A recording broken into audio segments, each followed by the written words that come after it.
You're on mute. Hey, Shannon. Hey, how are you? Good. How are you? I am doing well. Just running around, looking at Nice. deals, the huge. Y- Yeah. Anything promising? Yeah, a couple off-market things, maybe. I'm still Nice. trying to figure out highest and best use for those, but we'll see. I'm looking at another one tomorrow morning, so Nice. yeah, sometimes it's hard to figure out. And the trend, Like, yeah, go ahead. are you deciding like flip only or flip plus dadu, like that sort of decision? Yeah, and also just some of these there's like multiple ways to look at it and just trying to figure out, okay, well, is this a tear down? Is this a two pack? Could this small house be the dadu? Could there's like a lot of scenarios, it Got feels it. like, with like a That's couple. cool. So just have to, you know, look at comps and run numbers on like different scenarios. And Christian had an interesting, so he had a listing in Mount Lake Terrace this week, and they reviewed offers today. They got a lot, maybe like, I don't know, over five, seven, something in that range. Um, Wow. but one of them was from this company that I can't remember their name, but they don't really buy around here, so we were really confused by that. They didn't end up getting it, but it was very strange they even made an offer. Um, there's one other, this is like a definitely end buyer house, so we were a little bit confused. I think one other investor made an offer too. Um, I think maybe they were thinking like Airbnb. Oh, got it. Oh, Yeah, interesting. I couldn't So quite figure out the play. That's the only thing we could land on, maybe just rental. that's I don't, fun to examine market conditions and trends, I bet. I don't do enough of it. yeah, I luckily, I mean, Rachel's on here too. I'm sure she gets this. Like when you're an agent, you kind of have a pretty good pulse pretty fast of whether things are going up, going down, staying stagnant, or like what exactly is happening. Um, and yeah, it was interesting because these clients, there'd been a good comp for them that was on the market the week before they came on. And so we kind of based our pricing strategy. Okay, well, if this goes for multiple offers, we'll do this, or if it doesn't, we'll do this. And that did not get multiple offers. So the clients were kind of like freaking out. Um, Oh no. yeah, and it was a very kind of similar house, pretty close comp actually. But we ended up underpricing like underneath that comp a little bit. Even though we're like slightly bigger just because they didn't get any offers, and we ended up getting way more. I think it may have gone for, I can't remember. But It it went got bid for up. way over ask. So like Nice. it's so interesting how that mentality like works, and just the client was freaking out, obviously. This one didn't Yeah, get any offers. We're not gonna get any. I have something coming on this Thursday in Matthews Beach area, so I'm hoping to get multiple offers. Yeah. Yeah. I love Matthews Beach. We used to live there actually, right before the house I'm in now. That was where we lived, is in Matthews Beach. Did you have a crawl space or a basement? We had a basement. It was finished. Or did you ever have any water issues? Like yeah, like seepage? No, not at that house. No. I had a last minute crawl space is full of water thing go on, and we're addressing the issue, but feedback from Ryan at Heaton Daynard and Mhm. the guy who's addressing the drainage issue says that this area has known to have a lot of like water problems. So I was just curious if Yeah. you're because they had like two data points. I'm curious if you had like a third. Hey, Drew. Are you sorry? Hey, I'm jumping in. I'm driving to my final destination for this call, but was that near Thornton Creek? No, it was Matthews Beach. Yeah. Well, okay. So further south. Yeah, Hmm. it's interesting. I think the water tables all along there. I've seen water issues, but we have one that we're dealing with that on a property, a listing of ours that we have coming up, and it's in Bellevue, so totally different location, but um, the it's on a slope, and so the water just builds up, goes under anyways. Blue Yeah. Construction has a solution for it. I think we did the same thing actually at our Maple Leaf project. Raleigh handled it, so kind of an interesting deal. Yeah, Yeah, we had a similar thing because View Ridge is pretty close to that too, and we were on our house was kind of down towards the bottom of a hill, and we had some drainage issues and had to have Woo come out and do a little drainage repair and stuff like that. I think, yeah, Thornton Creek for sure had, there's really mucky areas around Thornton Creek. Did Woo do your French drain? They did, but so do you remember when my View Ridge flip I had those issues? They only did a half. The previous owner only had them do half, which makes no Which, sense. but no, that can work based on the site. Where they ended it though, where they capped it, was a really weird spot. So it Mhm. wasn't actually moving the water. So then we had to have them come back, and then they fixed it and went all to where it needed to go. It was kind of confusing, but it all worked out. Oh, Woo. Oh, Seattle, Drew, I told him to kick rocks. you told Rue to kick rocks? Yeah. Raleigh had him come out, give us a bid, and he asked a bunch of questions, and he said, "All right, great," and then Raleigh did it himself. If you can, you should. So I get that. They quoted me 15K. And What? then I was like, nah. And then he was like, okay, how about 12? And I was like, no. And then he was like, okay, how about 10? And I was like, no. And then we did it for 4. Wow. Yeah. Yeah, mine was pretty cheap because, like I said, they'd done half of it already. Yeah, I think it right. was like $1,500. Oh, okay. There you go. It was easy. It was good. Okay, so thank you all for coming on. Thank you for prepping some slides. The order of things, let me go look at the Canva real quick because I'll just have it show up on my end and I'll just run the thing. I think I have Drew first, then Phil, and then Rachel and Raleigh. Cool. So that's what Sweet. we will do. Perfect. Let me test my sharing abilities. You guys get the text about the call? Yes. Okay, good.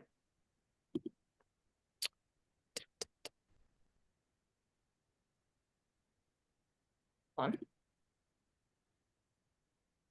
Not the right screen. Just a minute. Sometimes I don't know why it's hard to like find the right thing sometimes with Canva up. How is everybody doing?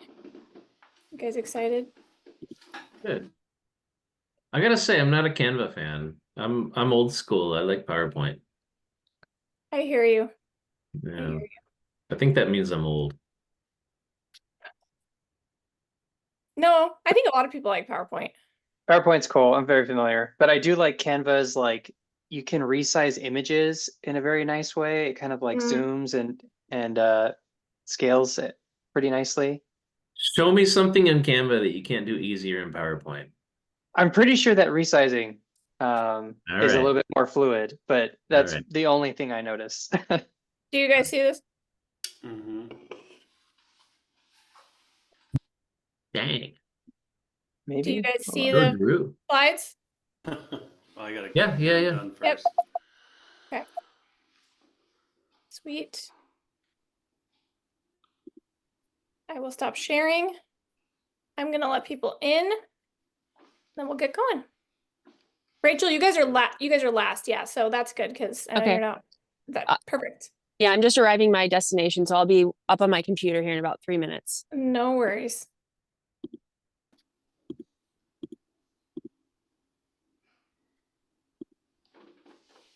All right, just letting everybody in. Hello, everybody. Welcome to the call. We have some really good presentations for you today from our students. I can't wait to hear what they have to say and learn from them. It's going to be so fun. Let me get everybody in here. Anybody getting any new deals under contract? I gotta live vicariously because I don't have any yet. I'm looking at some, but I don't have any yet. So somebody let me live vicariously through you. Raleigh, didn't you get one? I did. I just came off a mute. Yeah, I just got a monster of a deal. I don't know if I should be excited or scared. Always excited. Yeah, Yeah. definitely. Yeah. That's This one broke my buy box a little bit. It's going to be a 12-month deal. okay. I've done 12-month deals. This is a good time to exit though. If you're gonna do 12 months, let it be this time of year. Yeah. There you go. If you said October 12-month deal or November, I'd be like, then we're looking 13, 14 months.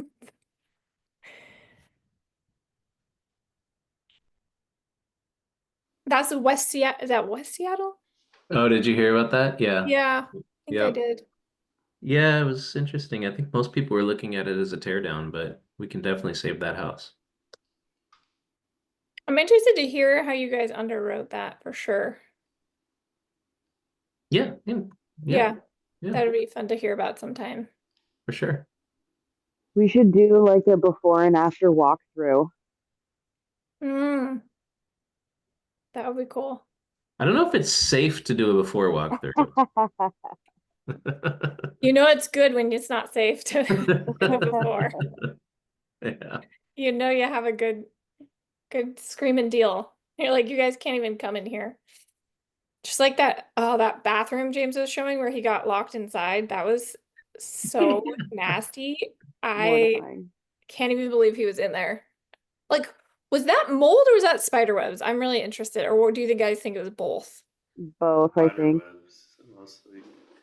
Spider webs, mold, both? Yeah. I was asking my husband, I'm like, what is this?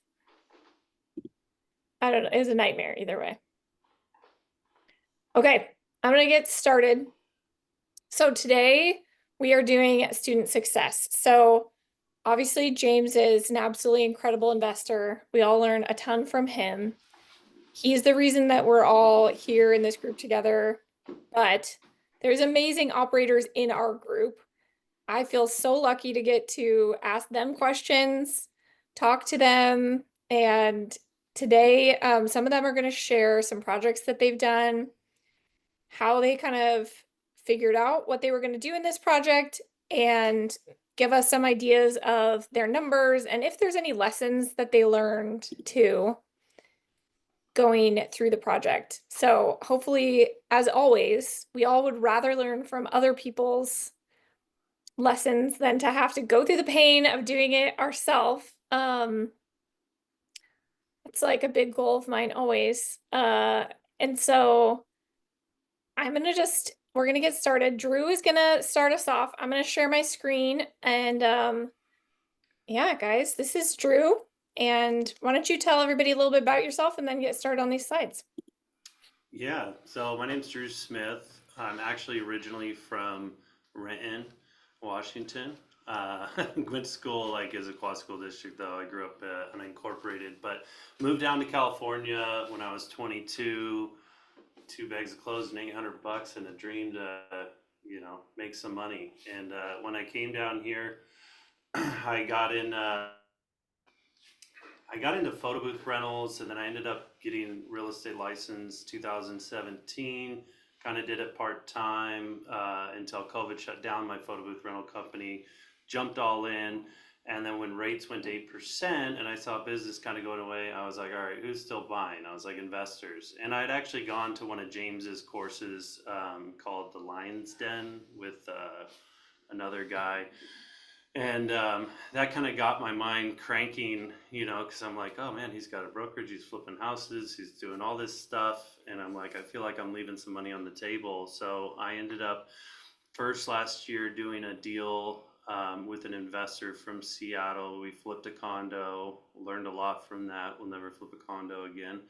And then from that, I got in with her on another project, which I have listed right now. And then another investor I got from one of my land listings. I sold him 3 lots, helped him find the contractor to build those. So we're actually in the process. And then I got him another flip that I just got on the market. And then once coming to Project RE, I found out about, joint ventures and, in over the last year, I'd really built a pipeline of wholesale deals and just deals coming my way because people knew that I was actively looking, actively searching. And most agents, wholesalers won't even deal with because there's just so many things that go on in a wholesale deal, which I'll talk about, like some of the probate stuff and double closes and just all these weird things that most agents have no clue about. So I've been able to walk my clients through and even make money bringing the deal to them. So, you know, it's been a cool experience, and I'm excited to tell you about some of the cool stuff I've done in the last few months and I'm working on. Well, awesome. Thanks, Drew. Oh, hold on. Yeah. Let me get you to your next slide. There we go. Yeah, so I wanted to kind of talk about like the projects that I've started and been doing since I joined. I joined, you know, Project RE in January 2025 because I was just like, you know, ah. Oh no. Yeah, this thing isn't working too well. Sorry about that. You okay? I'm okay. It's just like a particle board. I just Yeah. need to figure out how to get it to hold up better. But hopefully that doesn't happen to me on these deals or it falls on my head. Yeah. I hope not. But it's kind of been crazy because, you know, I started off, like I said, I just kind of managed the deals where I got like 5,000 on the first one. I kind of helped her, you know, find the contractors, stuff like that. The second one I got 9,700, and then I got the listings back. But I was like, you know what, after taking the course, I was like, I really want to be a joint venture. You know, I want to get some of this profit because I'm literally, you know, managing the whole project, designing it, doing everything, and I'm getting the listing, you know, really not that much and not that much drive. So once I kind of learned about the JV option, I had a deal, which is actually the Spanish style, the white one with it's like the fourth photo down. Yeah, Lucerne. Yeah. We could actually go to the next slide. I can kind of talk about that one. So that one I got for 700,000. First learning lesson I learned was I didn't take any money up front, which kind of hurt me a little bit. I feel like it would have been nice to have at least 10 grand because again, I'm facilitating it, I'm finding the deal. It's nice to have a little bit of money up front and not just be waiting for the back end, because that also I feel like can be a little hard. But what I do with it is I found the guy who my buddy Jan, he's actually from Seattle as well. You may probably know him. He put the down payment. We got the hard money loan. We got the thing gutted. We've got all the rough ends in. We got it in February. But a big learning thing that I learned on this one was I brought the contractor from another flip to work on it. And he's like, oh yeah, I can handle 2 jobs, no problem. That was not the case. You know, I was showing up, guys weren't there. They were, you know, just not getting stuff done. And, you know, the other project still wasn't getting done. He honestly couldn't hold 2 jobs. So that's why I ended up actually, when he finished the one that's on the market, I didn't give him the next job. And that was a big learning lesson. I kind of learned when James was talking about like the strength of pulling a deal away, was doing that. Because the other project, which is this it's actually 4438, the one above it, they're literally 3 minutes apart. It would have made so much sense. And it was like, he was so excited. He was like, oh, I'm going to have 2 projects 3 minutes apart. But I couldn't, in good conscience, give it to him because I'm like, dude, you can't even finish the first job and do this one. He really, you know, I do feel like it lit a fire in his butt to get it done. That one we got for 700K. We're putting 160 into it. So we had to actually level the house out a little bit, which my first quote was 30 grand. I ended up getting it done for 6. I was able to jack it up a little bit, replace some of the beams or the posts. The wall around it was okay, so we were good there. And then we're doing all new windows, new HVAC. I demoed out the grass area in the front because one thing I noticed in this area is because of the shared driveway, if I didn't have an off-street parking, I would have not hit that 1.2. So I'm actually putting a sliding gate there to add a parking in the front. I'm going to do kind of a decorative driveway, and then I redid the whole walkway as well. I widened it. We're going to have French doors that come out to the side yard from the dining room. A lot of cool things. And then we're turning the primary suite. We took some of the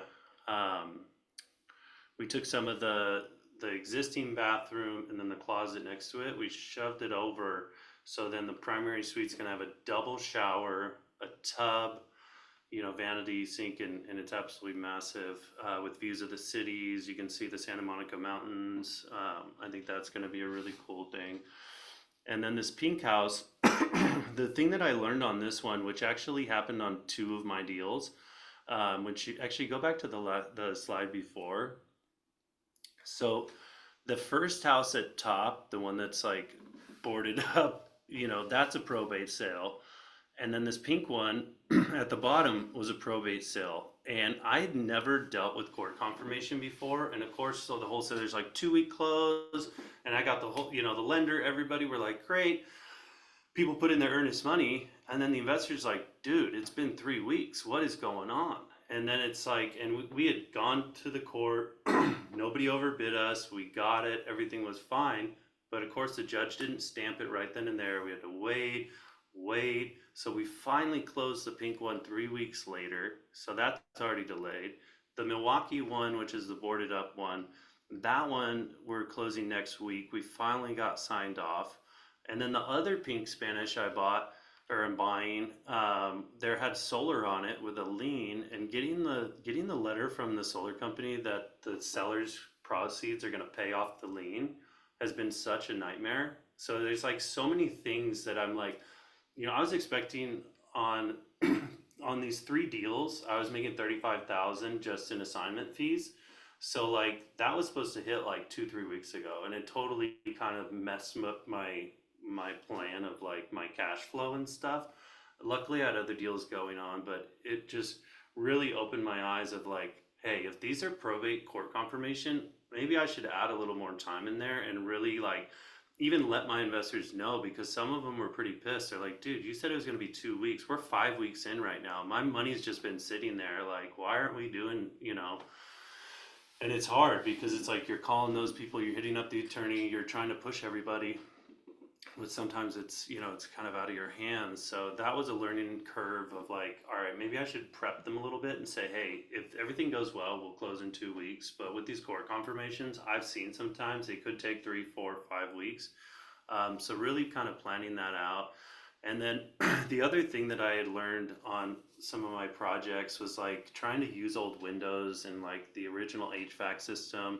As much as it saves me some cash, I've really just seen when the buyers come in, it's like, it just feels like there's like little things out of place, and then they start picking apart other parts of the house. I mean, if they are in good shape, sure, but like, it's just things like I had to paint over one of the windows, and like that just kind of looks like a landlord special.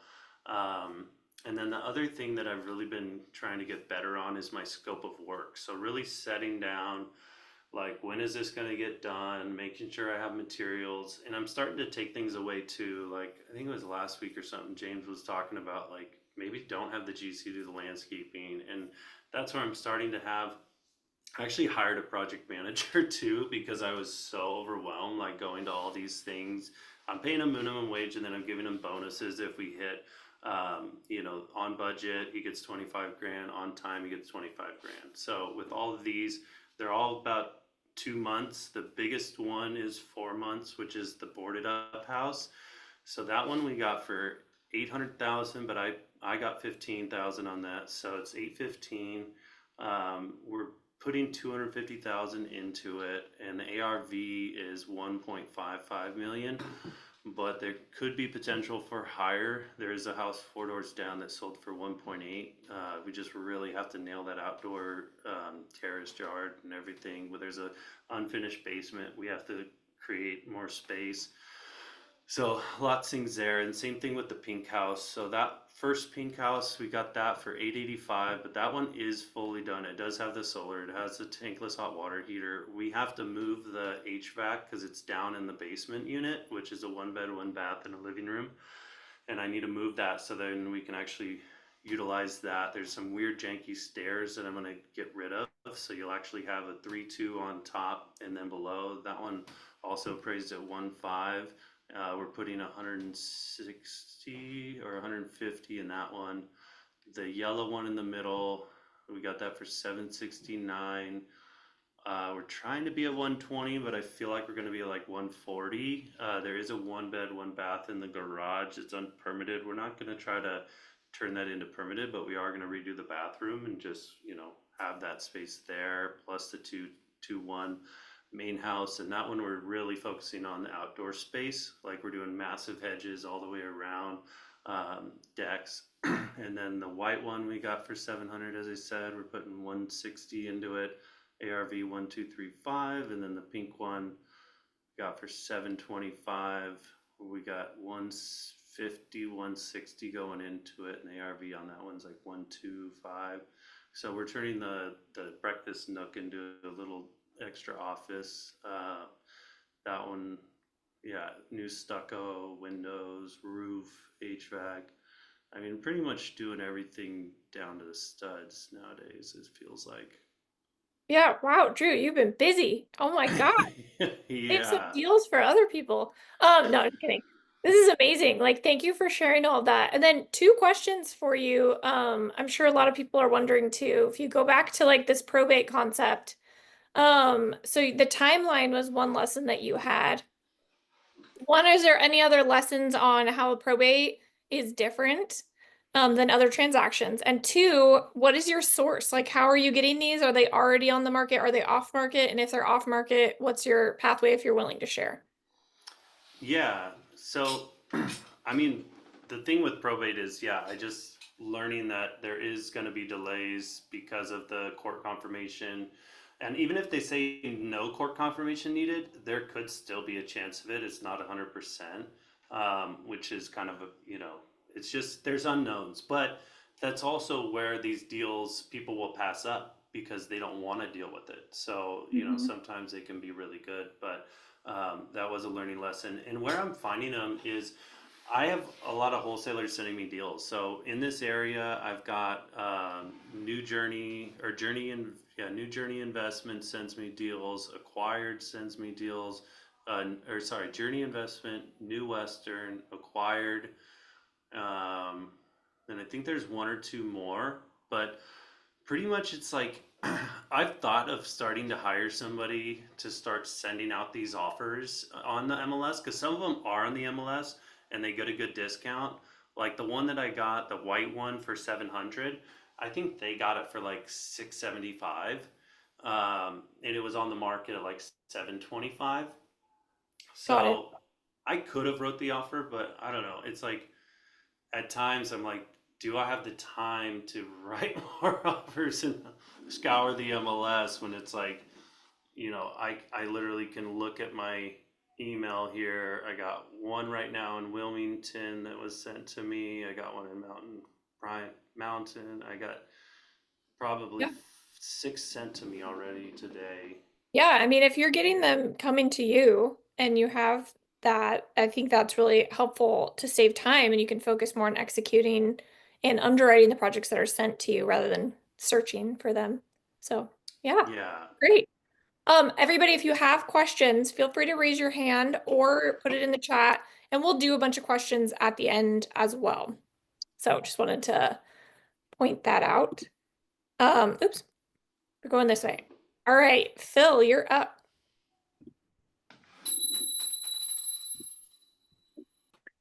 Hey, everyone.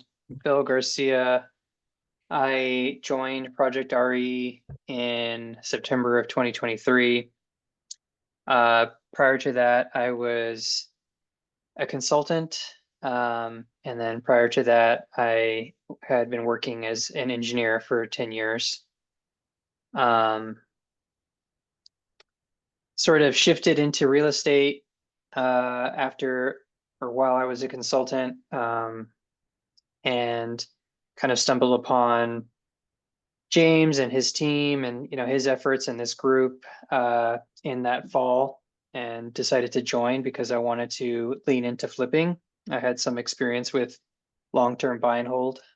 So my very first flip was just over a year ago. I got the keys on it in February of 2024. And now I'm working on my fifth and hopefully going to get a sixth here soon. But just have a quick summary of my third flip here, that I think was a great project. It was found on market, and I've got some photos here that kind of detail the existing state of the house.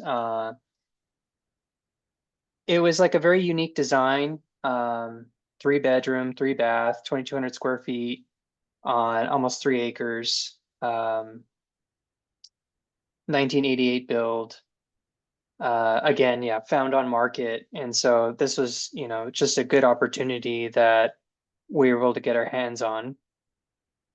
The overall scope of work is, replacing the windows since they were single pane, hadn't been updated since the late 80s. Really enhance the primary suite and create an open concept living area. So if you're viewing on the screen, in the corner right and the upper right and the lower left photos, you can kind of see the kitchen sitting in between the dining and living areas. So we just wanted to open that up. Exterior is really cool. Yeah, pretty sweet house. And it had a very large shop, well access and septic, so and generator hookup ready. So this is definitely like an off-grid sort of home. We got it for 900. We targeted 200 into it with an ARV of 1.375. And that was kind of like the details of the plan as we first engaged with the property. If you want to move to the next slide, please, Shannon. Yep. Something that I think I really picked up on James and his efforts and, the community members here really focusing on the plan development. I find myself doing more and more work in the first week in acquiring a deal, just to really nail in my plan. And so just kind of highlighting some key points here that we had to consider as part of our plan. Mainly constraints like the septic system that was installed. I learned that there's in King County here in Washington, the size of the septic tank dictates the number of bedrooms that you can have. We don't want to mess with the exterior of the home. So just really maximizing both levels based on existing footprint. Prioritizing the primary suite, prioritizing entryway finishes, maximizing kitchen storage. That was something I picked up on from my previous 2 flips. I had been neglecting that, so wanted to make sure that I added in a pantry or, the appropriate amount of boxes for storage. And then there was a new one too, just adding in a fireplace. Previously, the property had a wood burning stove and just wanted to enhance that a little bit by framing out a fireplace. And I decided to save a buck by going with an electric fireplace instead of something gas powered, which we could have done, or that emits exhaust.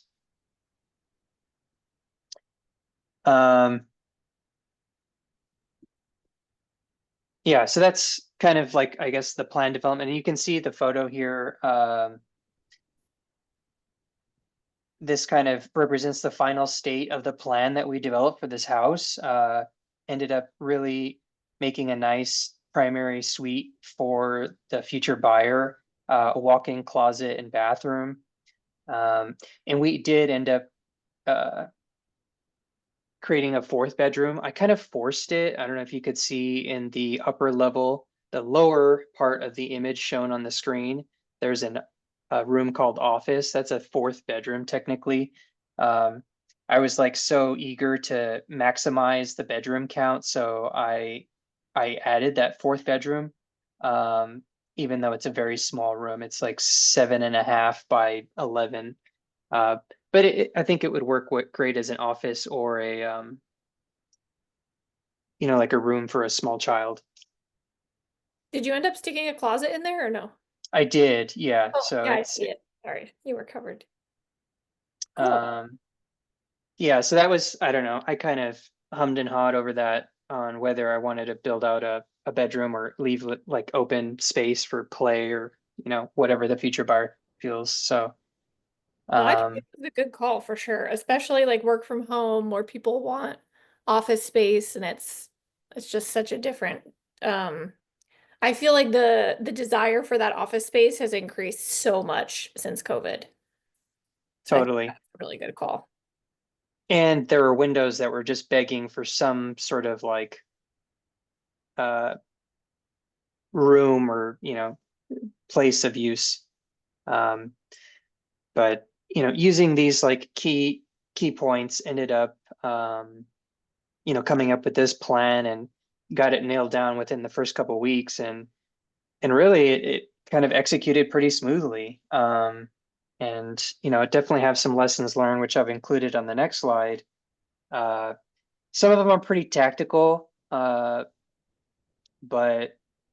things that I'm picking up and trying to like internalize as part of my like future flipping business efforts.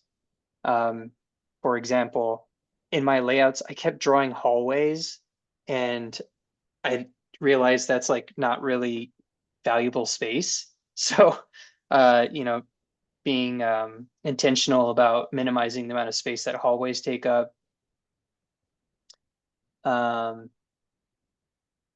This home was custom, and there were some interesting bits that the structural engineer needed to uncover in order to get a lay of the land so he could do his work. So that was something that I did not consider initially. I thought, oh, he'd come out one day in advance or one day and give us his assessment pretty quick, but ended up being a multi-day effort because of the unique structural elements found here. So I should have picked that up based on our initial viewing of the home, but I didn't, and it ended up costing us a couple days. What kind of did you do permits on this one? No, we did not. Okay, I was just curious if you were still in the STFI or you had to go to the next round of things with the structure stuff. Yeah, that's Did hard. not get permits, but definitely wanted to do things, Absolutely, yeah. up as well as we can the right way. Was that wood ceiling in the living room there originally? Yeah, so that was something that I really thought was a nice feature, like a tongue and groove ceiling above there.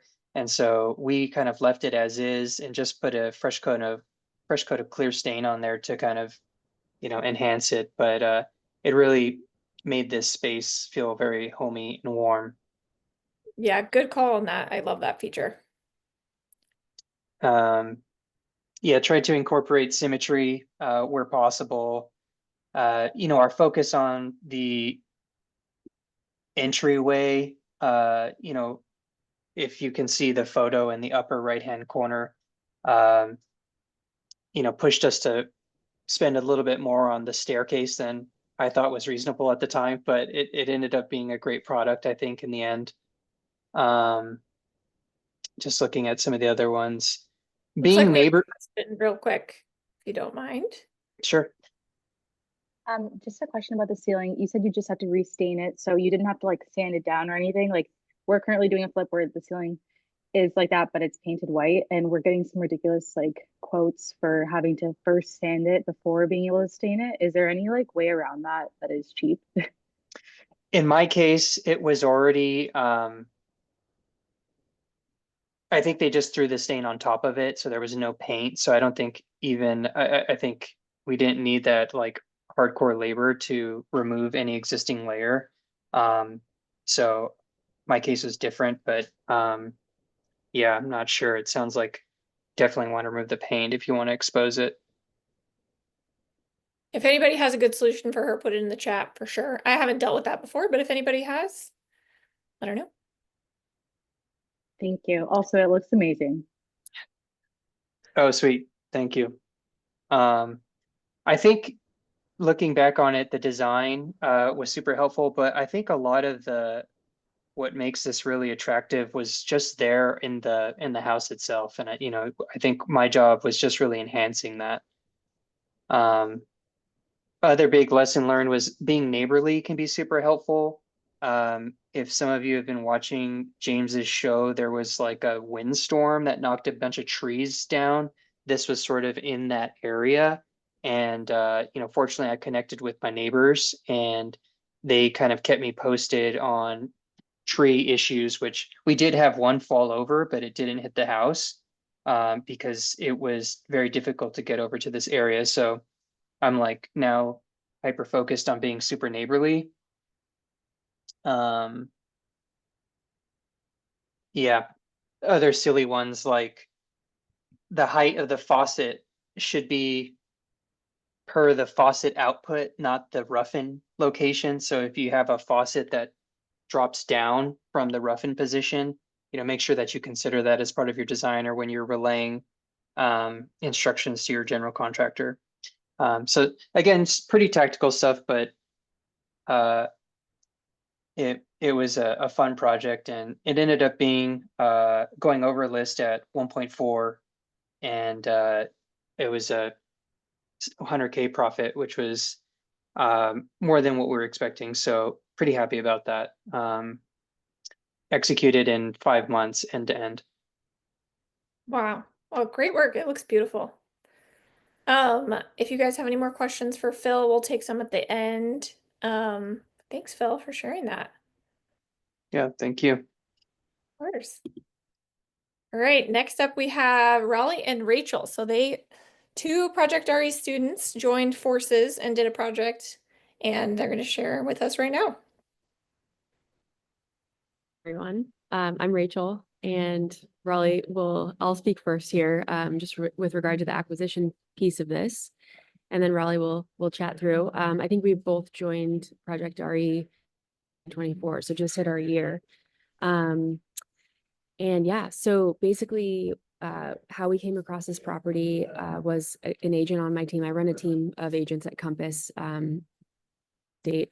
And one of the agents on my team brought this project to me.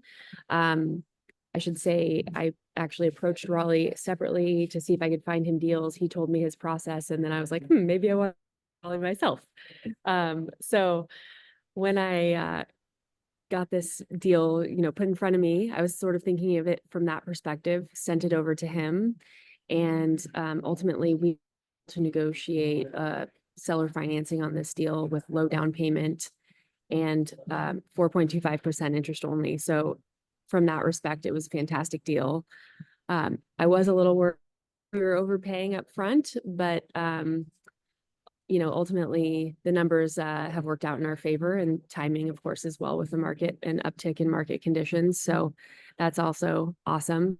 We originally acquired this deal about a 5,500 square foot lot, if I recall, and we were thinking about doing a dadu, but not 100% certain. And we were going back and forth on that. So original first close, not going to do a dadu. And then when we walked through the first time, we looked out in the backyard and we were like, maybe we should do one. So anyways, I'll let Raleigh get into all those details now. Cool. Thanks, Rachel. Yeah, this is probably the project we've done that I'm most proud of. It just really came together at the end. It was a lot of fun to do. And like most major fixers, was also a huge pain in a lot of ways. But as you can see by the numbers, it was all totally worth it. And yeah, I just working with Rachel, feel super lucky to have her as a partner on this deal, and hopefully many more. And think we made a pretty good team on this. This was there wasn't much we didn't do to this place. I think we ended up adding roughly, I don't know, 1,500 square feet, a lot between the basement. We tore the roof off on part of the third story and built out and built a bathroom in place of that so that we could deliver this kick-ass primary suite. The basement was completely unfinished. We had to install a interior French drain, broke the concrete out, the whole deal. Massive layout changes. Some changes we were originally planning on doing, others we weren't. I would say a couple of winning formulas on this was really careful planning so that we could get this thing permitted quickly. Honestly, I think we got away with some things that we shouldn't have on the permitting side, which is great for us, but also the city was cool with it. So, know the rules and color within the lines. And when you're not able to, at least show the city that you're trying. And oftentimes you can get some things by. So that worked out pretty well in our favor. And the Dadu piece was interesting. Like Rachel said, I remember it vividly. We were standing there on the rooftop deck that you can kind of see in that bottom left-hand picture, looking out onto the lot, and both of us were like, all right, we got to do the Dadu on this. It's like it was perfect. We had an alley, individual access. We didn't have to create any shared spaces between either of the two units. The Dadu portion of the lot is sunken, so it was like they were calling for us to do a Dadu on that one, so that made a ton of sense. Ultimately, in the final numbers, hard to say where we would have landed had we not done the Dadu, because you do take a little bit of a hit on the ARV, but the cool thing about this project was it was so separated naturally that I think the hit that we took on the ARV for building the Dadu was minimal. So yeah, really, really cool project. This was one that we changed the plans significantly as we moved along, particularly on the execution of the main house. We were originally planning on doing a polish up, still do, deliver a nice product. But as the market shifted a little bit, we started seeing newer, better comps hit the market, and it made a lot of sense for us to revisit our construction plan. And we almost doubled our construction budget. I almost asked Rachel to start yelling at me when I told her what it was going to end up being, but she was awesome. He wanted me to yell at him, I should say. Okay, Raleigh, we're good. We're good. Coming up with the extra money was fun, but we made it work. Worth it. Yeah. So the power of the pivot, I think, is something as flippers we need to be agile. And so that was important for this project, but also seeing some new comps hit the market. One thing that's not on this slide is my wife designed this project, and I think she did a fantastic job. And it was really cool to give her a project where she had the opportunity to do a lot of things that I don't let her do on other projects. So yeah, I think the house came out better for it for sure. Let's see, what else? So on this project, we leveraged my in-house construction team. That helped a lot because we really did have some bozo subs come on this project. And I had a couple of electricians, plumbers that flat out didn't finish. So I had to plug my guys in to finish their work. And they're still demanding to be paid, and I've been pushing them off on that, and just doing what we can on that front. But having the in-house team helped us a lot with the schedule, the quality, and the price on those things. And it makes the headaches of the subs not showing up and doing what they're supposed to do a lot more tolerable. And it's nice to have that as a backup. So that helped us a lot on this project, despite subs kind of not doing what they're supposed to do on this project. So that was a little bit of an advantage, and also a little bit of a challenge. Yeah, I think the last thing I'll say is one thing that's really helpful is having an engineer that will play ball. In that upper middle picture that you see on the slide, that was that section of the roof that we tore off. I built that before we even had approved plans, because I had an engineer that I have a lot of trust with, that I'm on the phone with. And I'm on the phone as we're building it saying, hey, this is what we're building. Is this what you're going to design for me? And he's like, yeah, you're good with that. So being able to move quickly and execute like that really helped us, because had we hit another month on this timeline, I don't think our final numbers would have landed where they did. Yeah. And oh, sorry, go sorry, ahead. really quick, just to touch on timeline a little bit. Our original projection was October, November, which as a realtor, I was not excited about that. I was like, let's just push it to January. That was kind of my mindset and understanding going into it. And we got to January, that, the house was very close to being done. It could have been buttoned up, within a matter of a week or two at any point after that.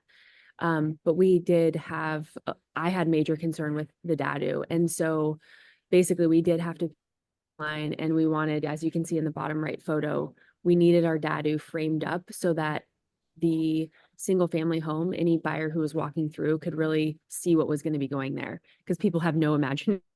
So that was one other change that we encountered, but I think ultimately everything worked out. Well, it's still working out, but everything has worked out so far. It's a beautiful project, guys. I did get a chance to walk this. It's stunning. And like you guys said, I think the dadu is perfectly positioned in the way that it really is not impacting that front house very much. So I think that's why you're able to achieve that really high price. Great find, Rachel. One question I had for you guys, what was your original ARV? And then what did you change in order to increase to this price point you landed at? Yeah, our original ARV, I think, was right around 1.4. Was that right, Raleigh? Is that where we were? Yeah. 1.4. And our Yeah. original rehab budget was like 180 to 225. I think we had our kind of slot there. And then to answer Victor's question, it was it was basically essentially 1,400 square foot house, and we added the unfinished basement space and the dormer, and we are at 2,980 square feet, I think is where we landed. So basically, our rehab cost increased to 330, and but the return came out okay from that regard. So Yeah, definitely a good decision. One more thing, Rachel, on the acquisition part. So you guys were able to get seller financing. Talk to me about, did you talk to that seller yourself? What was that conversation like? A lot of sellers are hesitant to do seller financing. yeah, no, that's a good question. So I actually didn't speak to the seller myself on this particular thing. It was like brought us the deal who I one of the things that I do is I'm always like, well, just ask the question. There's no harm in that. And I ask that question on almost every person to almost every person I talk to. But yeah, so he came back and we initially said, hey, can you do, I think 4%? And he came back and he's like, how about 4.25? Right. So that was his response. Sure, no problem. And he's actually hopefully turning out to be a great money partner for us moving forward as well. So kind of a Oh, wow. cool bonus, if you will. Yeah. Another great example of just ask the question, right, Rachel? Yeah. Ask the question. Yeah. Wow, that's really cool. Tell us about the last part of this project, which is the dadu. So when do you guys expect it to be done? I see on here, you're thinking 775 to exit. We've probably got a little bit of runway on that. So our contractual date is mid-June. We are offering our builder an incentive to come on before Memorial Day. I don't think he's going to hit that, but I know he's driving towards it. This stat is interesting. So it is a pre-approved data in the city of Seattle. It is not the areas that everybody's building. In fact, I'm building 2 areas datas right now. I actually like this plan a little bit more than the areas. Except for the fact that it does not have a parking garage. The reason that we did not go with the areas was because the lot coverage, we were within half of a square foot of what we were able to build. So this was the most we were able to maximize it while still staying within the bounds of what we're able to on the lot. So it's a 2-bed, 2.5 bath. Each bedroom has an ensuite bathroom, which is pretty cool. And I think just under 1,100 total square feet of conditioned space.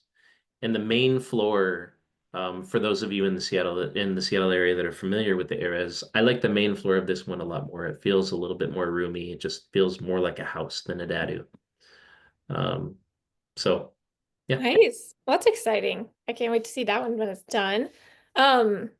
Okay, anybody, is there any more, I don't think you have any more slides. All right, I'm gonna stop sharing and then I'm gonna just open it up for questions. You can ask any of our presenters, any questions. Let me double check if there's anything else in the chat here that we didn't get to. But one thing I did forget to mention is on my deals, I got the 35,000 on the front end, plus I'm getting 50% of all the profits on the back end, plus the listings. Yeah, that it does help to be the agent. I'm sure Rachel will say this. Like it does help, especially if you're getting a commission on the buying side, because then you're getting some cash influx into the deal that you can just throw in there too. So I know it's always helpful for us when we get a little bit of a bump at the beginning, we can throw in. Yeah, yeah, and I'm realizing that it's needed because it's like you don't get that first invoice and the payment from the hard money right away. So it's like, so now I'm Mhm. just adding $10,000 assignment fee or referral on all of them. So then I've got that to at least start the project, get the invoice, and then start doing my draws. And hey, Drew, I think there's a way to play with that too, to credit your commission directly as payment to an invoice. So then maybe from a tax perspective, it's beneficial as well. Oh, that's a great idea. Just an idea. Yeah. Yeah, that's smart. How did you, so let me start with Rachel and Raleigh. How did you guys fund the project? And then you said at one point you needed to get more cash because you increased your budget. What did that look like and where did that cash come from? So I, it So was you guys 10% got down, seller so financing, but then you needed more cash. So how did you fund that extra piece? Raleigh and I scraped it together. Okay, got it. So you Yeah. funded it yourself. Yeah, the overage, yeah. Yep. And did you guys fund the Dadu construction as well, or do you guys have some kind of loan on that? Dan's funding that as well. So that's a Oh, yeah, separate, yeah. counting that as a separate deal. Yeah. So, yeah. Awesome. And then Phil, did you use hard money for your deal that you explained or shared with us? Yeah, I used a hard money loan. Nice. And then did you put the down payment or did you have a partner or did you get like a private money lender? I put the down payment in. Okay, got it. And then Drew, I know you do a lot of JVs. How are yours usually set up and the ones that you kind of shared with us? You're on mute. Yeah, so they're all set up where my investors putting the cash down and they're actually going on title. They're getting the hard money loan and making the payments. And then pretty much my 50% is for handling the whole process, you know. So some of them I am kind of helping, like we're splitting the payment on a few of them.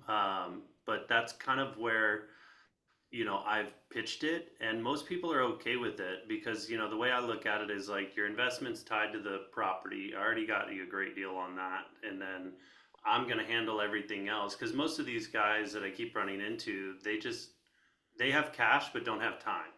So that's Mhm. kind of the flip flop is all right, you give the cash, with the down payment. I've already got the hard money lender, all that stuff set up. And then what's really, I think, going to make it exciting is once I get these done, the hard money lender, once I have 5 of them, I'll get even better terms. So then I can even give my investors better terms. But yeah, they've all put up the cash, and then I use the JV agreement as getting my percent. So pretty much the way I've worked it out is they get their money back first, whatever they put into it, and then we just split the profits after that. And then I did lower my commission to 1.5%, but talking to James, he was telling me I should try to stick to 3% because I'm still having to pay a project manager. I'm still having other costs. So I really shouldn't, it's either I have a project management fee and go 1.5% or stay at 2.5%, 3% and not have that fee. So that's kind of a learning thing too. But Yeah, I've heard him say the same. Oh, you got a question, Victor? I do. Question for Raleigh. And sorry guys, I just got home from the office and my camera's not connected. Raleigh, you are doing this while balancing a W-2, right? You have multiple projects. You run a construction company. There are several people in this group, in this call, who are trying to get into that journey, right? Who have W-2s, who maybe are not on their first deal yet. Tell us a little bit about how you're balancing this and what sacrifices you're making, what trade-offs you're making. Yeah, just want to poke into that. So. Hmm. Yeah, I appreciate the question. There's a lot more sacrifice than balance, I'll tell you that. Um, let's see. Uh, Part of it is I'm fortunate to work in tech. I'm at Microsoft, and we're one of the few that haven't been called back into office, which means that my office is a mobile hotspot in my truck parked outside of the job site, or one of the 7 job sites that we've got going. And between meetings, I'm running in, giving direction, running back out to my truck, jumping in the next one, and it's kind of the way it's going. The other is I've been at Microsoft for 8 years, so yeah, I don't even care this call's being recorded. I'll say it anyways. Like I'm kind of recognizing the priorities and delivering on the priorities for my main job, and kind of giving all my passion and time into the flips and the developments.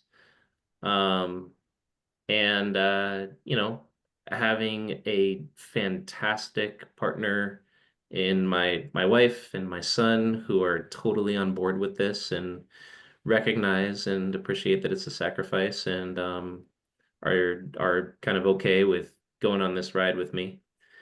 But you know, all that said, there's a breaking point, and I'm really close to that breaking point. So my exit from the W-2 is going to be coming up really soon here, because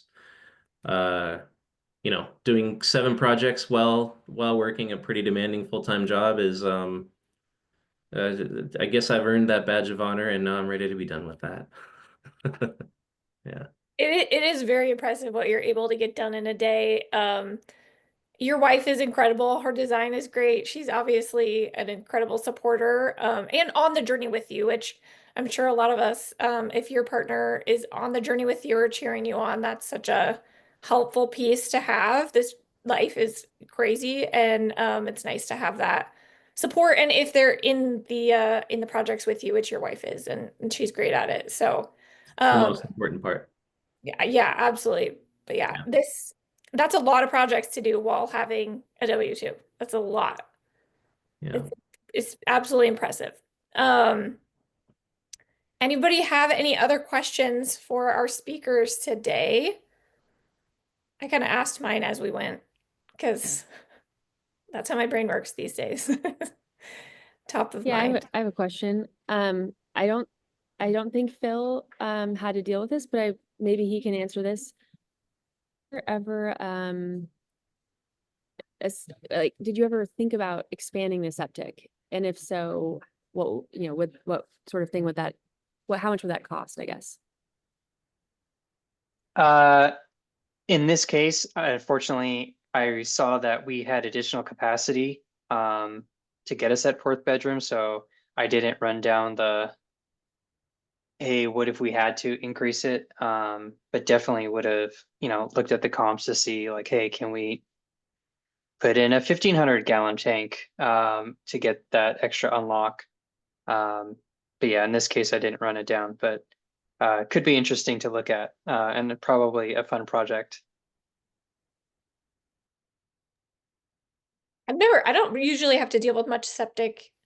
Um, so I appreciate that and that question too, because I am not educated on the septic part of that journey. Yeah, Anybody else? it's not the funnest. I've had to replace the septic system Mm. previously. If you wanted to expand, not only do you have to increase the tank size, but also the drain field, right? And you only have a specific area on your property, which you know kind of like limits or you just have some built-in constraints. And you also need like a reserve area for the future in case your fuel goes bad, for example. So I'd say if you can, try not to expand. Those could be costly. I've seen quotes around $15,000-$20,000 to do a full replacement. But yeah, just hopefully that answers a little bit of your question, Rachel. Thanks, Victor. Yeah, that's really interesting. I didn't know it was that much. That's a lot. Okay. I'm gonna give one more second for last final questions. Oh, Travis, you have something? Yeah, quick question for Rachel and Raleigh on what it was like doing a partnership together. What was your kind of communication rhythms and decision making? Did you talk about from the beginning how that was going to work? Love to hear a little bit about how that dynamic was for you. Yeah. So from the beginning, I wanted to make sure we had sort of everything ironed out from a legal perspective, so that if questions came up, revert to our original conversation. But ultimately, I think from my perspective, there was just a lot of respect back and forth, and he kept me in the loop on the things that I want, protected me from the things that he didn't think I needed to know. So I appreciated that. And I think overall, I mean, we're looking for our next deal together. So, you know, it's a really great, from my end, at least, a really great project. And he's been a great partner, him and Bobby. And then the funny thing is my husband, I chat with him a lot about this stuff, but we have a running joke, and it's coming true on this one too. Rob never walks through our any flips or projects that we have going on. And that's good luck. So Worked out on this one. So we got to keep Cole away. yeah. No, yeah, I did. Rachel, I don't know that I have anything to add. I'd echo that. I'm super grateful for this partnership. Yeah, we definitely have a very long text thread. It's been to get a little bit more tactical, it's been really great because the things that we're good at are different and opposite. So I think that it's been really great for me because I'm always trying to find the cheapest solution for things. And I think Rachel being very well in tune with what buyers expect at certain levels has done a good job of pushing back on certain cheap options that I've pushed forward. And you can see that, I mean, the proof is in the project that it was a good way.